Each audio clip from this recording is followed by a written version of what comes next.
Hello guys, welcome back to my channel. मैं निशा। आज मैं आप लोगों के लेके आई हूँ ईवीएस के मोस्ट इंपॉर्टेंट क्वेश्चंस लेके आई हूँ। ये क्वेश्चंस हमारे वो क्वेश्चंस हैं जो हमारे एग्जाम में पूछे जा चुके हैं। इससे पहले मैंने 7 क्लासेस से ईवीएस की करा चुकी हूँ। जिन लोगों ने नहीं देखी वो मेरे चैनल पर जाकर देख सकते हैं।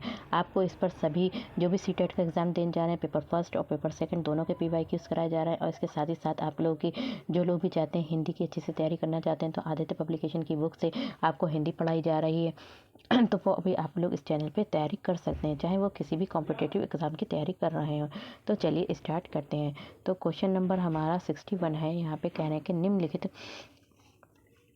क्वेश्चन नंबर 61 है। कह रहे हैं कि निम्नलिखित कथनों में से सत्य कथन को चुनिए। तो सत्य कथन यानी कि सही कथन को चुनना है। तो कौन सा सत्य कथन है?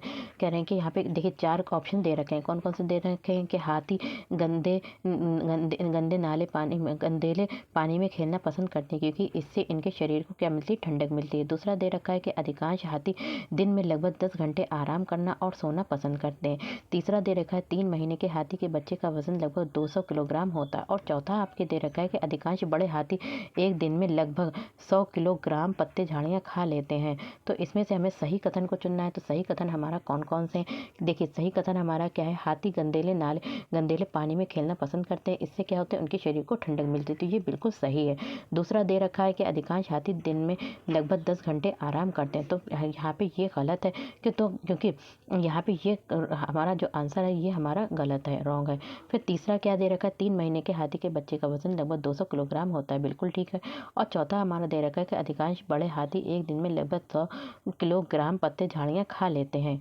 तो इसका जो हमारा आंसर है वो हमारा कौन सा है? सी होगा। फर्स्ट, थर्ड और फोर्थ। नेक्स्ट हमारा क्वेश्चन है, क्वेश्चन नंबर 62 है। यहाँ पे कह रहे हैं कि मधुबनी चित्रकला के बारे में सही कथन चुनिए। तो मधुबनी चित्रकला उसके बारे में सही कथन चुनिए। तो मधुबनी चित्रकला के बारे में सही कथन जो है वो हमारा क्या है? तो सही कथन जो है हमारा क्या है इसमें? सही कथन। तो चलिए इसके बारे में सबसे पहले हम पढ़ते हैं। तो मधुबनी चित्रकला के बारे में जो कथन है वो हमारे जो सही है वो क्या है? A, B और C सही है। तो हमारा कौन सा है? A सही है। फिर हमारा क्या है? B भी सही और C भी सही। कैसे सही है? देखिए इन चित्रों को बनाने में नील, हल्दी, फूल, पेड़ों के रंग आदि का इस्तेमाल किया जाता है। और दूसरा हमें इन चित्रों में इंसान, जानवर, पेड़, फूल, पक्षियाँ आदि भी दिखाए जाते हैं। ये लोक चित्रकला बहुत पुरानी है और इसका नाम मधुबनी नामक स्थान के नाम पर पड़ा। तो ये बिल्कुल सही है, पुराने इसके चित्रों में जानवर पड़े हैं। तो इसमें जो है हमारा कौन सा है? A, B, C सही है। कौन सा है हमारा सही जो है वो हमारा क्या है? A, B, C सही है। नेक्स्ट हमारा क्वेश्चन है, क्वेश्चन नंबर 63 है। कह रहे हैं कि कोई पक्षी पेड़ की ऊंची डाल पर अपना घोंसला बनाता है। तो ये पक्षी हो सकता है। तो ऐसा कौन सा पक्षी है जो पेड़ की ऊंची डाल पर अपना घोंसला बनाता है? तो कौन सा घोंसला बनाता है? तो कौवा अपना घोंसला जो है पेड़ की ऊंची डाल पर बनाता है। नेक्स्ट हमारा क्वेश्चन है, क्वेश्चन नंबर 64 है। यहाँ पे कह रहे हैं कि पोचमपल्ली जो है वो क्या है? एक गांव है। ये गांव एक विशेष प्रकार के कपड़ों की बुनाई के लिए प्रसिद्ध है। तो पोचमपल्ली एक गांव है। पोचमपल्ली एक गांव है। ये गांव क्या है? विशेष प्रकार के कपड़ों की बुनाई के लिए प्रसिद्ध है और इसे भी पोचमपल्ली ही कहते हैं। और इसे भी क्या कहते हैं? पोचमपल्ली कहते हैं। ये गांव निम्नलिखित में से किसका भाग है? तो ये गांव जो है वो किसका भाग है? हमारा आंध्र प्रदेश का भाग है। तो पोचमपल्ली पहले आंध्र प्रदेश में था, लेकिन अब जो है पोचमपल्ली जो है वो हमारा कहाँ है? तेलंगाना का एक भाग है। नेक्स्ट हमारा क्वेश्चन है, क्वेश्चन नंबर 65 है। यहाँ पे कह रहे हैं कि जो रेगिस्तानी, देखिए यहाँ पे देखिए रेगिस्तानी यहाँ पे लिखा है, रेगिस्तानी ओक यहाँ पे देखिए ओक है। तो यहाँ पे क्या है? रेगिस्तानी ओक। तो यहाँ पे रेगिस्तानी ओक के बारे में सही कथन को चुनिए। तो रेगिस्तानी ओक के बारे में सही कथन को चुनना है। यहाँ पे 3-4 कथन दे रखे हैं, इनके बारे में पढ़ते हैं। तो सबसे पहले ये हमें जो कथन है वो हमारे कौन कौन से हैं? तो यहाँ पे कह रहे हैं कि ये पेड़ ऑस्ट्रेलिया में पाया जाता है। तो ये पेड़ कहाँ हमारा पाया जाता है? ऑस्ट्रेलिया में पाया जाता है। फिर हमारा क्या है कि ये एक विशेष प्रकार का पेड़ जिसकी जड़ें टहनियों से लटकती हैं। तो ये रॉन्ग है। इस पेड़ की जड़ें ज़मीन में उस गहराई तक जाती हैं जब तक पानी तक न मिल जाए। तो ये कौन सा पेड़ है? रेगिस्तानी ओक है। रेगिस्तानी ओक पेड़ है। फिर इस पेड़ के तने में पानी जमा रहता है और स्थानीय लोग पतले पाइप का उपयोग करके इस पानी को पीते हैं। तो जब उन्हें ज़रूरत होती है तो वो पतला पाइप डालकर उस पानी को निकाल लेते हैं। तो इसका जो आंसर हमारा होगा तो वो हमारा क्या हो जाएगा, ACD क्या हो जाएगा, हमारा आंसर है इसका A है, C है, D है। और इसमें ये जो क्वेश्चन आया था वो हमारा 16 फरवरी 2014 में पूछा गया है। नेक्स्ट हमारा क्वेश्चन है, क्वेश्चन नंबर 66 है। यहाँ पे कह रहे हैं कि अबू धाबी के विषय में सही कथन चुनिए। अबू धाबी के विषय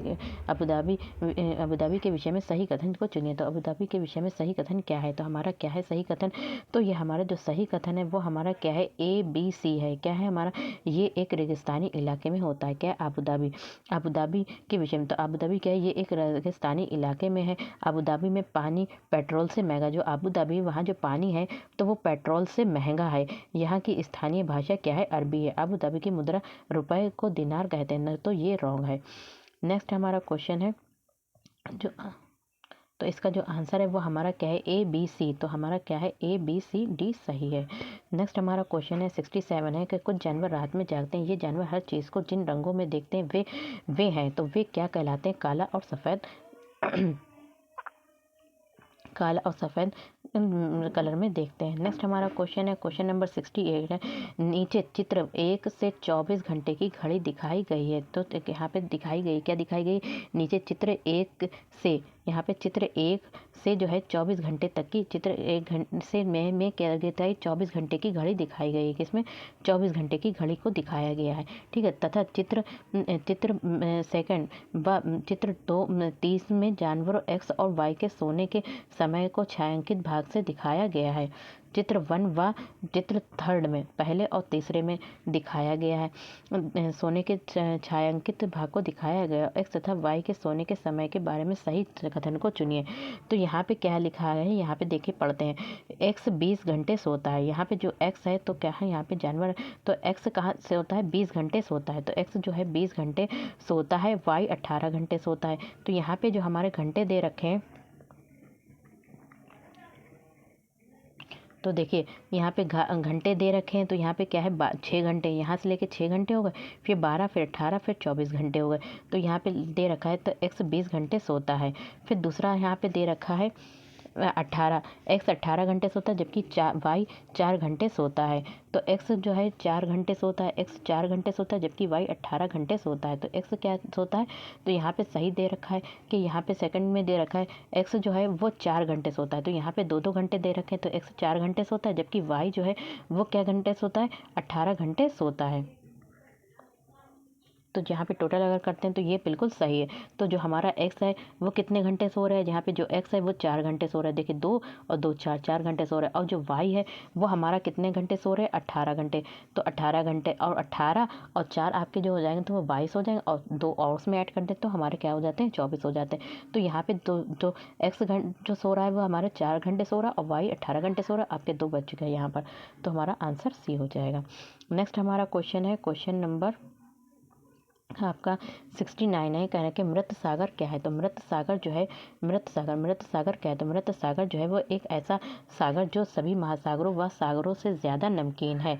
तो मृत सागर जो है जो सभी महासागरों व सागरों से ज़्यादा क्या है, नमकीन है। नेक्स्ट हमारा क्वेश्चन है, क्वेश्चन नंबर 70 है। कहने का कक्षा 3 के विद्यार्थियों को भोजन का पाठ पढ़ाते समय अंजलि भोजन संबंधित आदतों में सांस्कृतिक क्षेत्रीय विविधता पर विशेष ध्यान देना चाहती है। नीचे दिए गए अधिगम अवसरों में किसके द्वारा विद्यार्थियों को वांछित जानकारी दी जा सकती है। तो किसके द्वारा वांछित जानकारी दी जा सकती है, तो किसके द्वारा दी जा सकती है, तो क्या है, B। तो विभिन्न क्षेत्रों, संस्कृतियों और विविध विद्यार्थियों से उनके घरों में खाए जाने वाले भोजन मंगवाकर प्रदर्शित करना और सहपाठियों से सूचनाओं का आदान प्रदान करना। नेक्स्ट हमारा क्वेश्चन है, क्वेश्चन नंबर 71 है। यहाँ पे कह रहे हैं कि कक्षा 5 के विद्यार्थियों को पर्यावरणीय चिंताओं के बारे में पढ़ाते समय प्रदूषण पर, प्रीति जो है जो उनकी टीचर हैं वो तो पॉल्यूशन पर, प्रदूषण पर अधिक बल देना चाहती है। वांछित उद्देश्यों को प्राप्त करने के लिए नीचे दिए गए क्रियाकलापों में से कौन सर्वाधिक प्रभावी हो सकता है। तो कौन यहाँ पे सर्वाधिक प्रभावी हो सकता है, सबसे अधिक प्रभावी हो सकता है, तो कौन हो सकता है यहाँ पे, विद्यार्थियों से विभिन्न प्रकार के प्रदूषणों से संबंधित समूह परियोजनाओं पर कार्य करने के लिए कहना। नेक्स्ट हमारा क्वेश्चन है, क्वेश्चन नंबर 72 है। यहाँ पे दे रखा है, नेहा कक्षा 5 के EVS विषय में नीचे दिए गई मूल्यांकन तकनीक का प्रयोग करती है। तो जो नेहा है कक्षा 5 के EVS विषय जो नेहा है, नेहा क्या कर ईवीएस की कक्षा विषय में मूल्यांकन तकनीक का प्रयोग करती है। तो वो क्या करती है, मूल्यांकन की तकनीक का प्रयोग करती है। तो कैसे करती है, नीचे दिए गई तकनीकों का कौन सा युगल अधिक वस्तुनिष्ठ मूल्यांकन दे सकता है। तो कौन दे सकता है अधिक मूल्यांकन, तो हमारा जो फर्स्ट है हस्त सिद्ध क्रियाकलाप का मूल्यांकन, यानी कि हाथ से करने वाले क्रियाकलापों का मूल्यांकन। और चौथा हमारा क्या है, मौखिक परीक्षा। तो हमारा क्या आ जाएगा, फर्स्ट और फोर्थ आ जाएगा। नेक्स्ट हमारा क्वेश्चन है, क्वेश्चन नंबर 73 है, ईवीएस में किसी अच्छे गृह कार्य में मुख्यतः किस प्रकार केंद्रित होना चाहिए। यानी कि जो हमारा इन्वायरमेंटल स्टडीज़ है, यानी कि हमारा जो पर्यावरण अध्ययन में किसी अच्छे गृह कार्य यानी कि होमवर्क को मुख्यतः किस पर केंद्रित होना चाहिए। जो होमवर्क है वो किस पर केंद्रित होना चाहिए। तो होमवर्क जो है वो हमारा किस पर केंद्रित होना, विस्तारित अधिगम के लिए चुनौतियाँ और उत्तेजना पर क्या होना चाहिए, केंद्रित होना चाहिए। नेक्स्ट हमारा क्वेश्चन है 74 है, कह रहे हैं कि शालिनी ने कक्षा 4 विद्यार्थियों को विज्ञान केंद्र दिखाने के लिए शैक्षणिक भ्रमण की योजना बनाई। तो शालिनी जो टीचर है उसने कक्षा 4 के विद्यार्थियों को विज्ञान केंद्र, किसे केंद्र, जो हमारा साइंस सेंट्रल दिखाने के लिए शैक्षणिक भ्रमण की योजना बनाई। नीचे दिया गया कौन सा सामान्य निर्देश इस भ्रमण के लिए अप्रासंगिक है। तो कौन सा अप्रासंगिक है, तो कौन है हमारा, अपना दिन भर का पूरा बस्ता लेकर आना। तो ये एक अप्रासंगिक है। नेक्स्ट हमारा क्वेश्चन है, क्वेश्चन नंबर 75 है, प्राथमिक स्तर की अच्छी ईवीएस पाठचर्या में होना चाहिए। तो प्राथमिक स्तर की अच्छी ईवीएस पाठचर्या में होना चाहिए, तो क्या होना चाहिए, अपने आसपास को खोजने के अवसर प्रदान होना चाहिए। नेक्स्ट हमारा क्वेश्चन है 76 है, यहाँ पे कह रहे हैं कि प्राथमिक स्तर की ईवीएस पाठ्य पुस्तकों में कविताएं और कहानियां सम्मिलित करने का कारण क्या है। तो यहाँ पे कह रहे हैं कि प्राथमिक स्तर की पाठ्य पुस्तकों में कविताएं और कहानियों को जो सम्मिलित किया गया है उसका कारण क्या है। तो उसका कारण क्या है, मूल संकल्पनाओं के अधिगम में वृद्धि करना। किसमें, मूल संकल्पनाओं के अधिगम में क्या करना, वृद्धि करना। नेक्स्ट हमारा क्वेश्चन है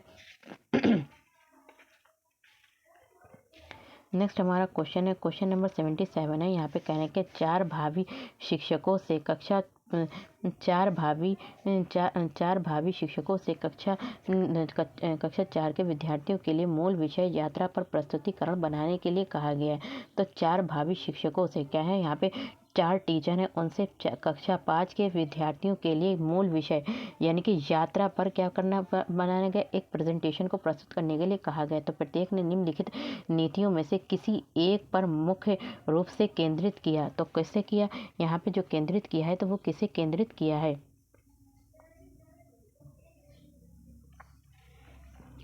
तो विद्यार्थियों से यात्रा में उपयोग किए गए विभिन्न साधनों के अनुभवों का वर्णन करने के लिए कहना।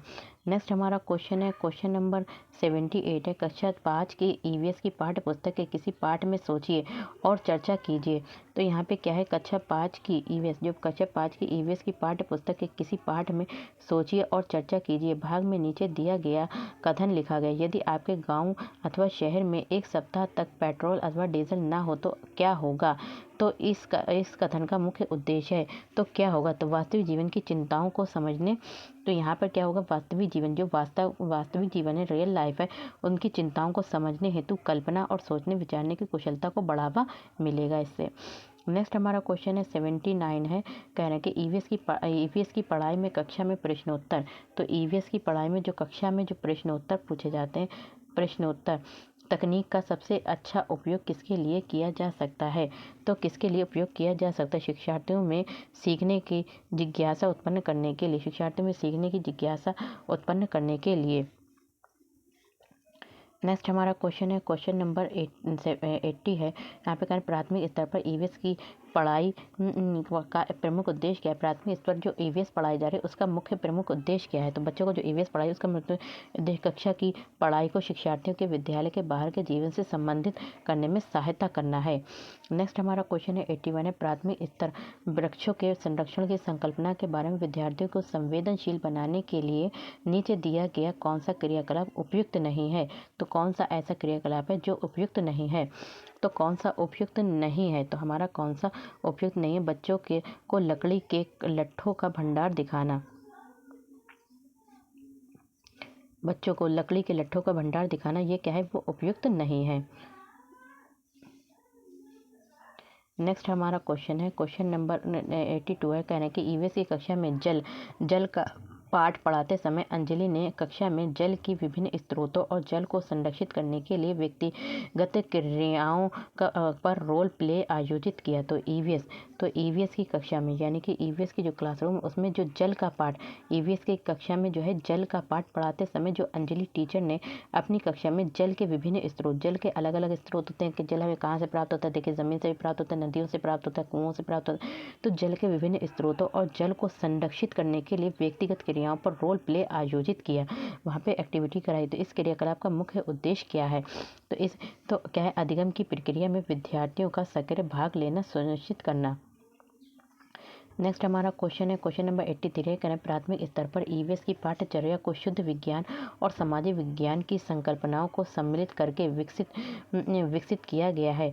यानी कि प्राथमिक स्तर पर ईवीएस की पाठ्यचर्या को शुद्ध विज्ञान और सामाजिक विज्ञान की संकल्पनाओं को सम्मिलित करके विकसित किया गया है। ऐसा करने का मुख्य उद्देश्य क्या है? तो ऐसा करने का जो मुख्य उद्देश्य है वह क्या है? शिक्षार्थियों को पर्यावरण को कल्यवादी ढंग से देखने योग्य बनाना। नेक्स्ट हमारा क्वेश्चन है, क्वेश्चन नंबर 84 है। ईवीएस कक्षा में सामाजिक असमानताओं पर अधिक बल देने के निम्नलिखित में से कौन सा अधिक प्रभावी अधिगम होगा? तो कौन सा अधिक प्रभावी अधिगम होगा? तो कौन सा होगा अधिक प्रभावी? विद्यार्थियों से समूह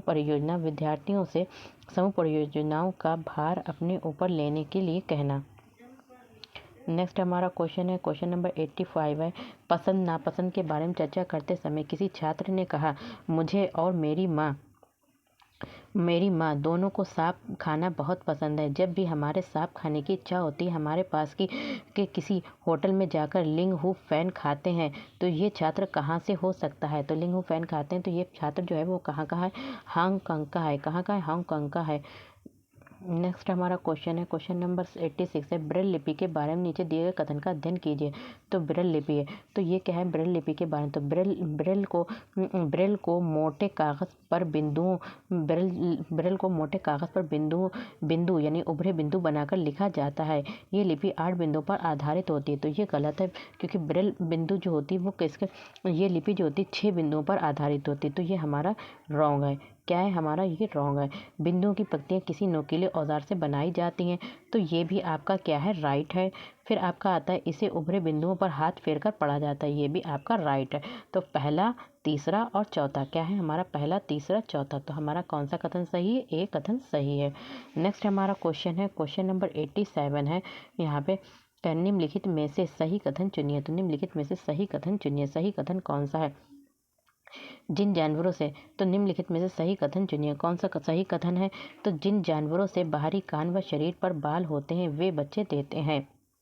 जिन जानवरों के बाहरी कान व शरीर पर बाल नहीं होते वे अंडे देते हैं। जिन जानवरों के बाहरी कान व शरीर पर बाल नहीं होते वे बच्चे देते हैं। जिन जानवरों के बाहरी कान व शरीर पर बाल होते वे। तो सही कथन क्या है? तो सही कथन जो है वो हमारा क्या है? ए और बी होंगे। तो जिन जानवरों के बाहरी कान व शरीर पर बाल होते हैं, जैसे कि बिल्ली है, कुत्ता है, आपने देखे होंगे, तो उनके क्या होते हैं? बाहरी कान होते हैं, बाहर की ओर कान लटकते होते हैं। बकरी है तो वे क्या देते हैं? बच्चे देते हैं। पर क्या है? जिन जानवरों के बाहरी कान व शरीर पर बाल नहीं होते तो वो क्या देते हैं? अंडे देते हैं। तो ये जो इसका कथन होगा वो हमारा कौन सा सही होगा? हमारा ए और बी केवल सही है।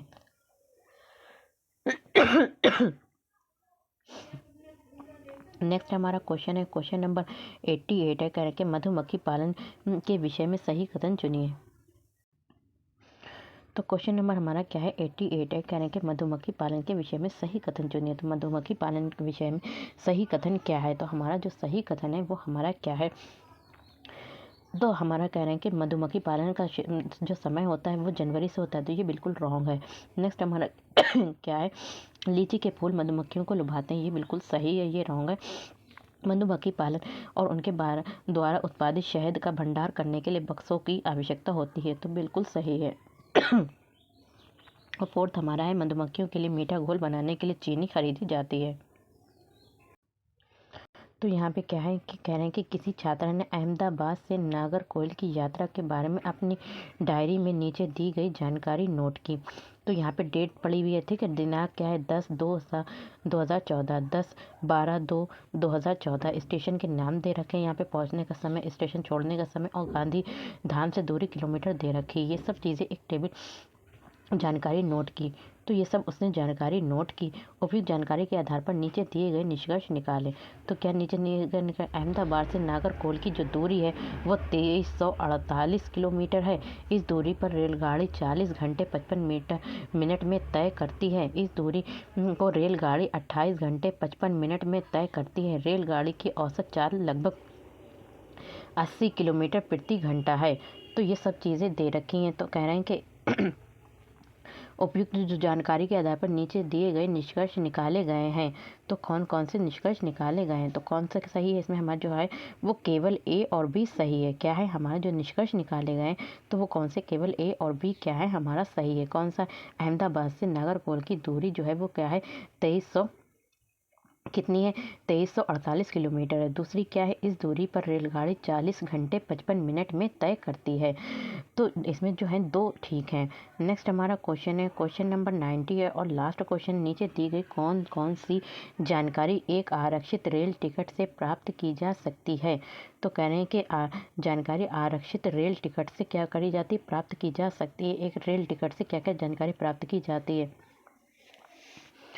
तो हमारी जो प्राप्त की जाती है वो सभी जानकारियाँ कौन कौन सी, टिकट बुक कराने की तारीख और समय। इसमें क्या होता है, जो रेल टिकट होता है उस पर क्या दिया जाता है, टिकट बुक कराने की तारीख होती है और समय होता है, डेट और टाइम होता है। यात्रा शुरू करने की तारीख और समय होता है कि आप यात्रा कब से स्टार्ट करेंगे। डिब्बे का नंबर, बर्थ नंबर और किराया होता है। डिब्बे का नंबर क्या है, बर्थ का नंबर क्या है और किराया कितना है। यात्रा करने वाले का नाम, आयु और लिंग होती है और ट्रेन का नंबर और नाम व स्टेशन जहाँ से ट्रेन पकड़नी है और अंतिम स्टेशन जहाँ पर ट्रेन छोड़नी है। अंतिम स्टेशन पर पहुंचने की तारीख और समय, ये सभी चीज़ें तो क्या क्या आपकी होती हैं। तो यहाँ पे लिखा है अंतिम स्टेशन पर पहुंचने की तारीख और समय। तो इसमें जो है आपका जो सही है वो क्या है, आपका ABCD सही है। क्या है आपका ABCD सही है, आपका ई क्या है, रॉन्ग है। तो वीडियो पसंद है तो like share subscribe my channel. Thank you, have a nice day. मिलते हैं नेक्स्ट वीडियो में।